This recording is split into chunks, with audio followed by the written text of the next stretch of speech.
Light the candle, Tiger!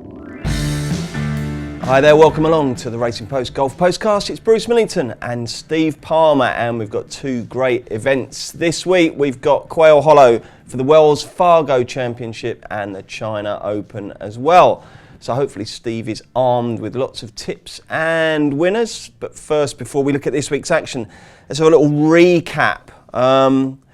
First of all, Steve, it's good news that you're still here, because you could be ripped from the Postcast arms at any moment, because young Tiger's due out fairly soon, isn't he, mate? Yeah, absolutely. Due on the May the 6th. So, I'm on red alert at the moment. You don't have to say May the 6th anymore. You can say Monday. Or is it Sunday or Monday? Saturday. Monday, I think that, isn't it? Monday, I think, isn't it? Oh, yeah, Monday, yeah. Bank holiday. Yeah. I'm hoping he comes out on May the 4th, because that is Rory McIlroy's birthday. So that's a good foundation for a good golfer. So, but the only thing is he'll have tossers going, May the 4th be with you throughout his life, won't he? Which is a bit of a hardship. But anyway, Steve, and you'll take a little break from the Postcast when the little fella comes out, won't you? Yeah. Hopefully it won't happen in the next hour. Graham Woods was saying might have to put the balloon up, and did they put the balloon up when BBC goes off air or something? I don't know that. Yeah. So yeah, it could happen right this second. I'd have to depart, but would you? Okay, well, hopefully not. Hopefully we've got you for the next half hour or so. Let's look back to what happened last week. The Zurich Classic, that pairs event, was won by Big Johnny Rahm and Ryan Palmer. Do you think Ryan Palmer's calmer, if you don't mind the rhyme, than Jon Rahm? Do you think that helped just chill Jon Rahm out, Steve, or did they just play better golf? No, I think you're right. I think Palmer's seen it all before, and he's an old man of the circuit, and I think he did do a good job keeping Rahm on the in good mental shape. I mean, and the caddies as well. I mean, the caddies were instrumental in getting those two together. The caddies are great friends. It was their idea that they played together, and I think the caddies worked really well together. And Rahm was good, wasn't he, in the foursomes? Really, I didn't see it. I must admit, I didn't see any of it at all, mate. I mean, I'm just thinking probably when someone said to him, like, do you want to play with Ryan Palmer? Jon Rahm's probably a bit sort of, if it was Tinder, he would have swiped left or swiped. Which one do you do there? I don't know. I've never had a bash on that. You seem to know all about it, Bruce. No. No. Previously, he played with Wesley Bryan. Wesley Bryan is injured. He's recovering from an operation. So Wesley Bryan was a pretty poor partner, but Jon Rahm is good mates with him. So this was actually a slight upgrade for Jon Rahm, and they'll stick together now. I mean, Jordan Spieth is the interesting one, because Jordan Spieth played with Ryan Palmer last year, and now Ryan Palmer will not be interested in getting back with Jordan Spieth, will he? So no, of course he wouldn't. Well, no one would be. I mean, Spieth's gone up the game, isn't he? Well, this is it. Yeah, no, it's fascinating. But yeah, Palmer and Rahm have already said they're back together for next year. So long may they enjoy a happy relationship. Excellent. And Jorge Campillo, not a regular winner on the European Tour, got the job done in Morocco, didn't he? Was there anything there that caught your eye apart from Jordan Smith flattering to deceive? That was a bit disappointing, wasn't it? Yeah, first round leader, made 7 birdies in the first round, and then only made a total of another 7 birdies from Friday through Sunday. So we got a little teaser there. And then Campillo, he's been very unimpressive in contention previously, and he fell over the line there. I was just pleased Sean Crocker and Eric Van Rooyen. If either of those two had won, I would have been gutted, because they were both very, very much on my radar for that one. But Crocker impressive. I think Crocker's got a big future ahead of him, and I like him this week actually. Oh right, okay. Well, let's go straight into this week then, and we'll start with the Wells Fargo Championship at lovely Quail Hollow. They still have that. Is it the 18th? It's got like a beautiful little brook running through the middle of the fairway, Steve. Yeah, down the left side. Yeah. It's a really, really tough finish. The Green Mile, they know it as, don't they? 16, 17, 18. Really, really tough finish. But Jason Day made 2 birdies in the closing 3 holes last year to take the title. So fantastic effort from Jason Day there. But yeah, we've been at Quail Hollow since 2003 now. It really has become part of the US Tour, our staple diet. Yeah. And the USPGA was staged there in 2017. Justin Thomas won that. So, we've got 16 years of course form to get stuck into this week. And if I just give you the last few winners, so he's kind of trying to build a picture of who might go well. Jason Day won it last year. Brian Harman the year before. John Hahn at 500 to 1 the previous year. No. Sorry. I hate butting it, but Brian Harman was at a different course just because they played. They played at Eagle Point. Okay, forget that then. Okay, so yeah, is it John Hahn? James Hahn. He won it. He won in 2016. Rory won it in 2015 at 100 to 30. JB Holmes. Is he called Derek Ernst? Derek Ernst, yeah. Derek Ernst won it. Blimey, you couldn't have got him in a month of Sundays. And then Ricky Fowler. He won it in 2012. So who's going to win it in 2019, Steve? 2019, Ricky Fowler is going to win it. I think he'll get his second US Tour victory of the year. Quail Hollow, very happy hunting ground for Fowler. His maiden US Tour title came here in 2012. He won a three-man playoff for that. Rory McIlroy was one of his playoff victims there. Who was the other one? The other one was DA Points. DA Points. DA Points. Yeah. Sorry, I got there in the end. Yeah, we loved DA Points, didn't we? Yeah, brilliant birdie to see off those two, and then it's always the scene of your first win is always you're always going to get positive vibes there. And in the days when I used to be good at golf tipping, I tipped Barrow at 50-1 for that tournament because he'd already shown a liking for the layout previously. On his debut there, he finished 6th in 2010, 16th the following year, and then after his victory, the fun continued. He was 4th in 2016, and in that USPGA that I've already mentioned, he finished 5th in that. So bundles of Quail Hollow form for Fowler. He's been extremely bright this year. Finally laid the Phoenix Open ghost to rest. I mean, that was a tournament where he'd blown lots of great chances previously, got the job done there in February, and then a month later he almost won the Honda Classic, beaten by a shot in the Honda Classic. So lively form this year. Last time out, really like what I saw at the Masters. He was calm and composed throughout, 4 under par rounds, a 7 under par weekend at Augusta.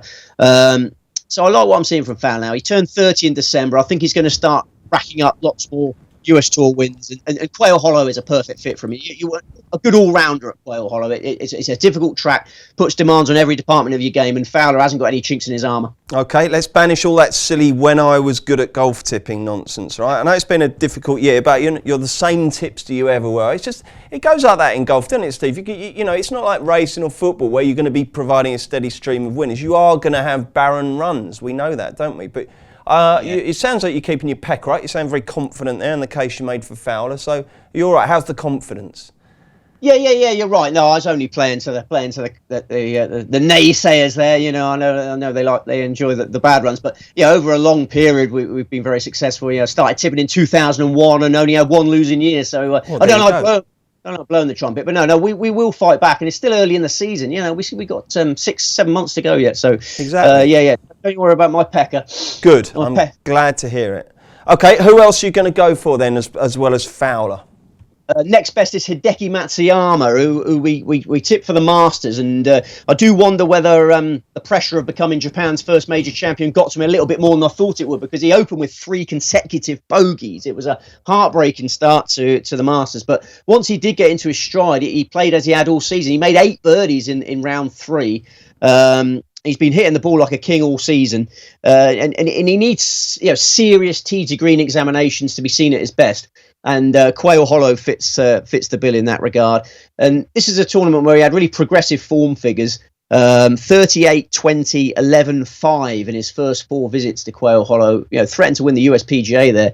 And then last year, that trend went backwards when he opened with a 77, but I think we can forgive that because he was struggling with a wrist injury and a thumb niggle at the start of last year, so he wasn't fully fit for that one. So this time he's in great nick. 3rd at Torrey Pines in January, 15th in Phoenix, 9th at Riviera, 8th at Sawgrass, beat Dustin Johnson in the match play, and then as I say, did all right in spells in the Masters. So I think Quail Hollow a great fit for Hideki Matsuyama. He'd be my next best. And also, I ummed and ahed for a long time on this one. He was the closest to being left out, but shaving the shortlist has contributed to my downfall this year. If we should have had 6 for the Masters, and I would have had Tiger Woods. But I've kept Webb Simpson in this week. I was very close to shaving it down to 3, but I've kept Webb Simpson in. We're going for 4 selections. Webb Simpson has become one of the most consistent players on the planet. He's literally playing in his own backyard this week. Literally playing in his own backyard. Knows the course like the back of his hand. Lives in Quail Hollow. He'll be sleeping in his own bed. He's come close to winning this tournament twice before. His record in North Carolina generally is superb. His maiden win came in the Wyndham Championship in North Carolina.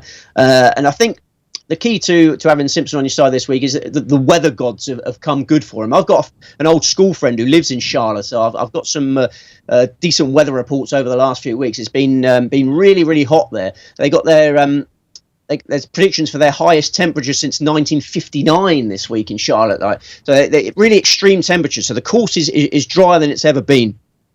So Simpson's going to get lots of run on the ball, and I think he'll be able to keep up with the powerhouses this week.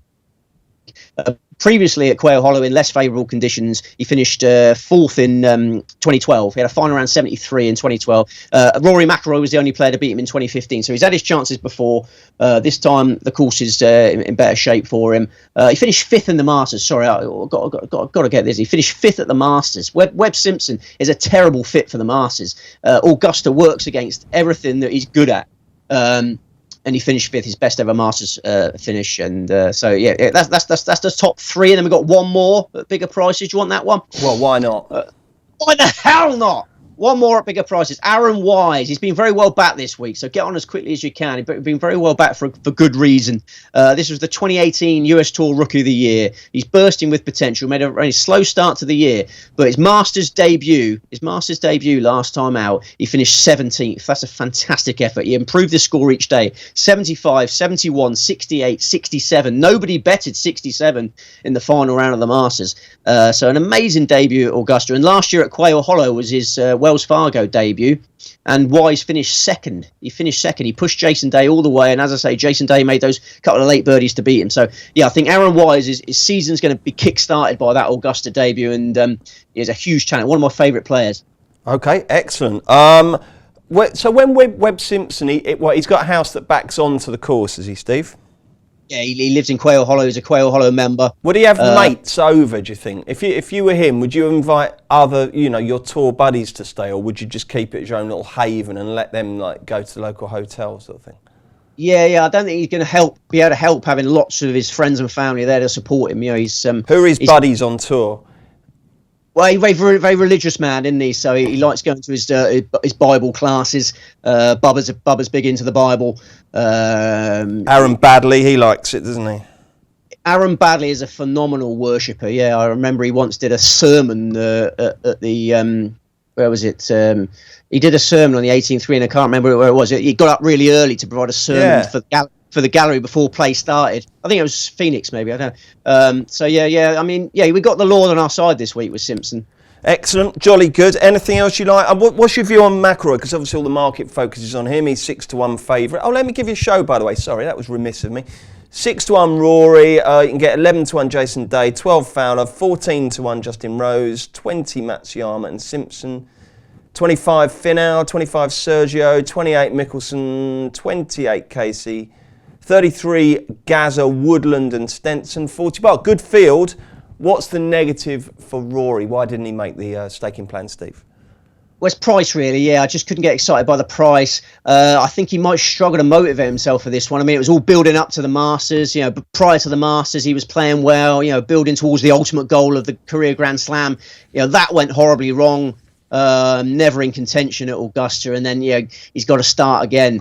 There's a really sort of weird psychological reason for opposing him, but if he wins this week, everyone will be saying, oh yeah, he bottled it at the Masters, he was playing great beforehand, and then he's playing great again. So yeah, I don't know, I think there's a little seed in his head that perhaps just ease himself back into it and then get ready for the majors. Good field though, Steve. Looking forward to this week. Yeah, it's always a ruddy good event, this one. Yeah, I do like the Wells Fargo. Okay, so that is the American Tour event in Europe. Or it's not in Europe, actually, it's in China. It's the China Open, but it's on the European Tour. No doubt big money on offer. Well, first of all, Steve, what sort of time, if we wanted to follow this stuff live? I mean, I guess Saturday and Sunday, if you just want to join in at the business end, you're up at the crack of dawn, aren't you, to follow this one? Yeah. I think 12:30 a.m. is the kickoff time. But it doesn't come on the telly until about 7:30 a.m. I think. So yeah, you got that classic moment when you wake up in the morning where you grab your smartphone, go downstairs to the lavatory, and work yourself from the bottom of the leaderboard up because you've missed out on 7 hours of action. Before it comes on the telly. So you're going to have a lot of smartphone action early on, and then some early morning live golf. And how do you tend to take that one? So say you get to you'll wake up Saturday morning, check what happened in round 2, will you? Oh, well, no, what's going on in round 3? Do you tend to get a little traumatised, a bit stressed as you're there, gently scrolling up, hoping that the name of your selections doesn't come through? We've all done it, haven't we?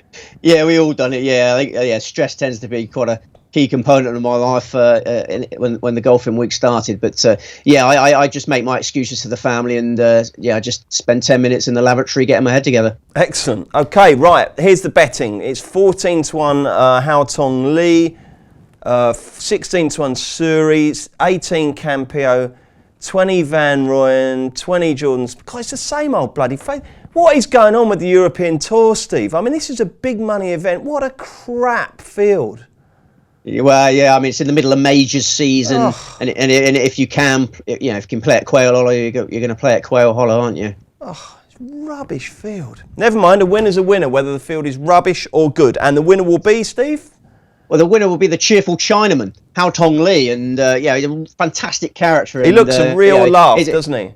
He is a real laugh. He's a real feel-good character to be around. So, I think you will enjoy it if you back Hao Tong Lee, and he's parading the trophy on Sunday. His interviews are always fantastic value, and he's won the China Open before. He loves performing at home. Very early in his career as a youngster, well, he's still 23, but as a teenager, he was a prolific winner of low-grade events in China. Then he lost a playoff at this course for the 2015 Shenzhen International. We must give punters a clear picture of which tournaments have been played here. The Shenzhen International 2015 to 2017, and then prior to that, it was the 2014 China Open. So we got 4 years of course form here. Hao Tong Lee, since that playoff defeat to Kiradekavi Barmrat, he's taken his career up several levels. He won the China Open, as I say, in 2016, a final round 64, won by 3 shots. It was never in any doubt once he got going on Sunday.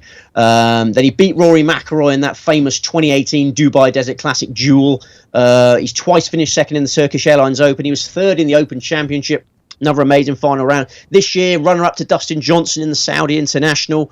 Hao Tong Lee's an elite player now. He's the highest ranked player in this field, fully deserves favouritism. This is not the nervous, wiry kid that we saw 4 years ago.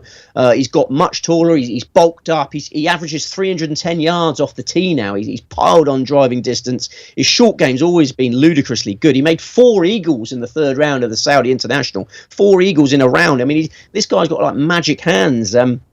And the last time we saw him, the last time he played, he closed with a 68 in the final round of the Masters. A 68 in the final round of the Masters. Fantastic. It's only his second visit to the Masters. He played with Tiger Woods and Jon Rahm for the first 2 rounds. So immense pressure. First time he's ever played with Tiger.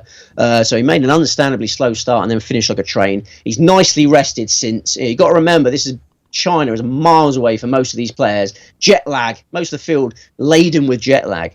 He's been in China for 2 weeks. He's based in Shanghai. The course is set up perfectly for him. There's been loads of rain. A nice soft course for him. Lee will not be beaten. 12-14-1 sounds like a big price based on the case you've made there, Steve. Are you pleased with the price?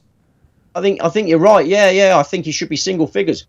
I'll tell you what, if you're looking at people with course form, or tournament form anyway, Alexander Levy's won it twice. He's finished third once. I mean, he's brimming with with event form, isn't he? Let's say he is. No, he's got a fantastic record in China, but he WD'd from a tournament not that long ago with injury, and then he missed a cut. He was rubbish last week. So I just think there's a small injury cloud over Alexander Levy. Okay, so the main course is Hao Tong Lee, and there's a side order on a few others, I guess. Is there, Steve?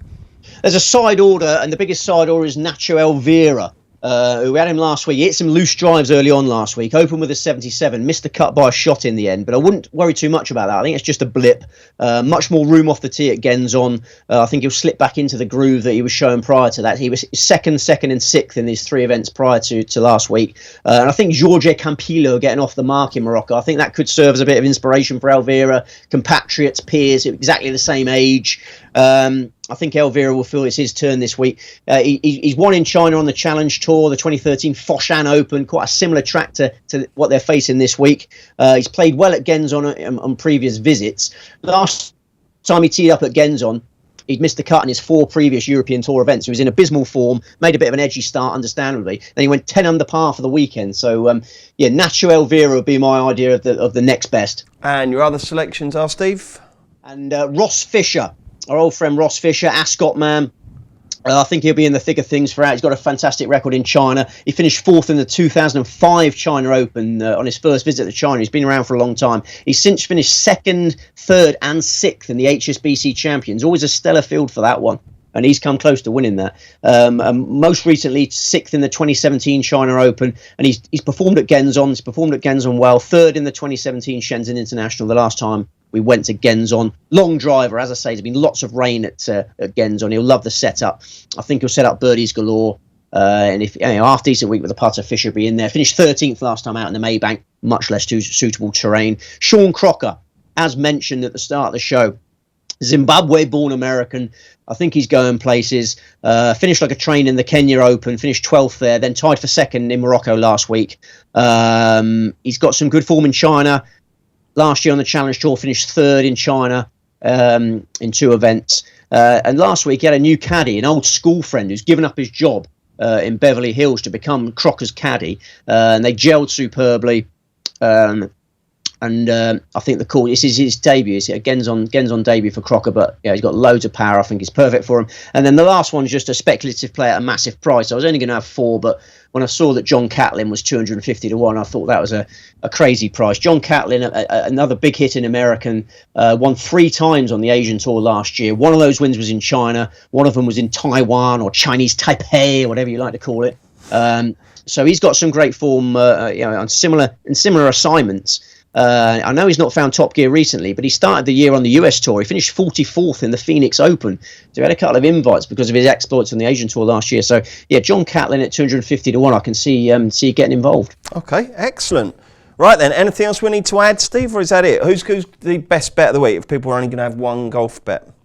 Best bet of the week. Well, I think it's going to be a really uplifting week because we're talking about Hao Tong Lee, but Ricky Fowler's another really likeable character, isn't he? So you pair those two in an each-way double. I think you could get a really good feel-good week out of it because, even as a neutral, you'd be cheering on Hao Tong Lee and Ricky Fowler, both tremendously good eggs. And, the Fowler Lee each-way double. Okay, let's spin through the tips again. Wells Fargo, Steve. Ricky Fowler, Hideki Matsuyama, Webb Simpson, Aaron Wise. And the China Open. Hao Tong Lee, Nacho Elvira, Ross Fisher, Sean Crocker, John Catlin. Excellent. What's on next week? You probably won't care. You'll be changing nappies and cooing over your new son. Well, we got the Betfred British Masters, and then excellent. Where's that? Because I'm sure I went to that in October. What do they do that biannually now? Is it biennial or biannual? It has been switched in the calendar, I think. Is it? It's not at Walton. It's not at Walton Heath this year. Where is it? It's at Hillside. I think Tommy Fleetwood's hosting is he the tournament host? He's the tournament host, and then our other tournament next week. It's the Byron Nelson, isn't it? That's it, the Byron Nelson. I think we've also got a seniors major, if you like, the old round bellies action. So yeah, busy week while I'm changing nappies. Okay, and what's been happening? Did Weymouth get the job done? Yes, glorious title victory. Did you go? Yeah, I went. Yeah, tremendous atmosphere. Almost 3,000 there for that one. 0-0 at half time, and then a lot of tension. And then 3-0 victory in the end. I just hope we can keep hold of Mark Mosley. Mark Mosley is a fantastic young manager. I think he'll be snapped up by a bigger club soon. It's nice to see Weymouth heading towards Football League. Did you celebrate exuberantly or with a bit of dignity? No, exuberantly, yeah. I mean, it's been an amazing sporting month. I mean, Tiger Woods wins his first major for 11 years. Weymouth haven't won a league for 13 years. There's been close to going out of business just 3 or 4 years ago, and now they're back on track to the promised land. You've got to when the chance to express joy is there. It's there so rarely, isn't it, Bruce? Oh, definitely, mate. You need to fully engage in that. You certainly do. Just a quick one. Who's going to win the snooker? I know you like your snooker. I'm just hoping Neil Robertson doesn't because, as I told you a little while ago, I had a good look at that tournament. I thought Robertson at 5-1 each way was the bet because his draw was so easy. And I'm just praying that someone can knock him out. So I'm cheering on John Higgins to get him knocked out. I think Robertson's going to get the job done, unfortunately. No, Trump will win. I laid Robertson. I thought it was a terrible price. I didn't get it at all, but it shows what just I know. Just the draw, isn't it? It was just the draw. All the other big guns were housed in the other half. I think everyone gets obsessed about the draw. You've got to beat them all to win, as people completely wrongly say. Okay, and you're not going to let on the baby's name yet, are you? This is a big secret. This will come out after the birth, yeah? Yeah. I mean, if it's out by the USPGA, because I promised I'll work USPGA week, whatever happens baby-wise. So we'll make announcements then.